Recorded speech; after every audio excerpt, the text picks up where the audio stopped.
Hello guys. CSS PMS गुरु में आप सबको खुश आमदीद। आज हम अपने लेक्चर में नेहरू रिपोर्ट और कायद आज़म के जो 14 पॉइंट्स थे उनको कंपेयर करने की कोशिश करते हैं।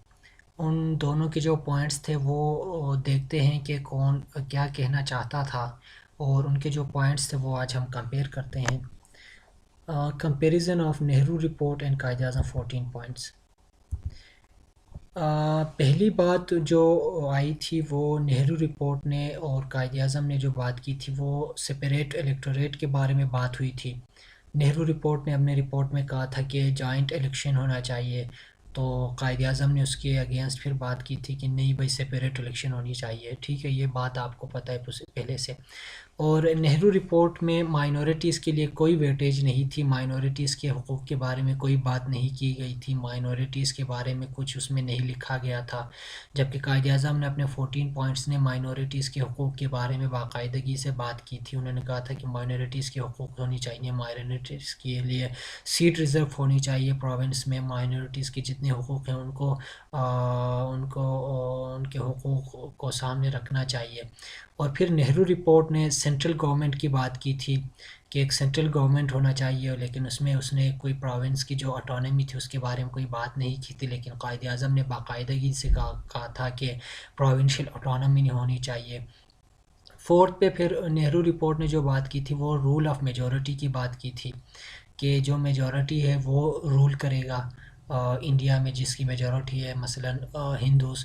लेकिन उन्होंने कायद आज़म ने कहा था कि ये इस पे फिर ऑब्सेस्ड एंड कम्यूनल इशू आएगी इससे, जो रूल ऑफ मेजॉरिटी की वजह से। इसलिए ये चीज़ रूल ऑफ मेजॉरिटी का उन्होंने डायरेक्ट उस पर बात की थी कि ये रूल ऑफ मेजॉरिटी नहीं होनी चाहिए।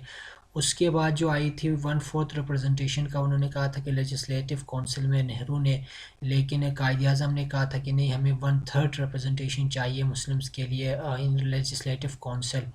और हिंदू रिपोर्ट जो थी वो हिंदूज़ के जितने भी इश्यूज़ थे उनको फोकस किया गया था, और मुस्लिम्स के इश्यूज़ को सारा उन्होंने वायलेट किया था। लेकिन कायद आज़म के 14 पॉइंट्स जो थे वो मुस्लिम्स के इश्यूज़ पे फोकस था। ठीक है। और हिंदूज़ की रिपोर्ट में ये कहा गया था कि नेहरू की रिपोर्ट में कि सिंध जो है उसको बिल्कुल अलग किया जाए, लेकिन अगर वो अपने एक्सपेंसेस बियर कर सकता है, वो अपने लिए अगर जो अपने उनके अखराजात हैं वो अगर वो बियर कर सकता है, तभी उसको प्रोविंस का दर्जा दिया जाएगा, उसको बॉम्बे से अलग किया जाएगा। अगर ना कर सके तो उसको अलग नहीं किया जा सकता है। लेकिन कायद आज़म के 14 पॉइंट्स में ये क्लियर कट डिमांड की गई थी कि सिंध को बॉम्बे से अलग होना चाहिए और अलग अलग कर देना चाहिए। लास्ट में जो नेहरू रिपोर्ट थी उन्होंने कहा था कि don't want to include Muslims in cabinet. Muslim की जो एक कैबिनेट में कोई उन्होंने रिप्रेजेंटेशन की बात ही नहीं की थी, और वो जो काबीना अगले जो बनाई जा रही थी उसमें मुसलमानों की नुमाइंदगी कोई बात ही नहीं की गई थी, क्योंकि वो तो सेपरेट इलेक्शन की या मुस्लिम्स की रिप्रेजेंटेशन का कोई बंदा ही नहीं था। और नेहरू कायद आज़म ने जो कहा था, उन्होंने कहा था कि नई 1/3 रिप्रेजेंटेशन होनी चाहिए कैबिनेट में, मुसलमानों की कैबिनेट में 1/3 रिप्रेजेंटेशन होनी चाहिए। तो गाइस ये कोई 6 से 7 से 8 कोई पॉइंट्स थे जो उनके हमने यहाँ कंपेयर करने की कोशिश की है। तो आप ये ख़ुद से भी देख सकते हैं, ख़ुद से भी लिख सकते हैं, क्योंकि इससे पहले लेक्चर में आपने डिटेल में नेहरू रिपोर्ट के बारे में आपने पढ़ लिया, और आपने कायद आज़म की रिपोर्ट्स के बारे में भी आपने इससे पहले लेक्चर में कंप्लीट डिटेल में वो चीज़ आपने पढ़ी है। और ये लेक्चर बनाने का सिर्फ मेन मकसद ये था कि आपको उनको फिर कंपेयर करने में आसानी हो, आपको उस चीज़ की और भी आपकी वो क्लेरिफिकेशन आ जाए। तो ये पॉइंट्स थी उसमें। उम्मीद है कि इस लेक्चर की आपको समझ आई होगी, और अगले लेक्चर में मिलते हैं। तब तक अपना ख्याल रखें। अल्लाह हाफ़िज़।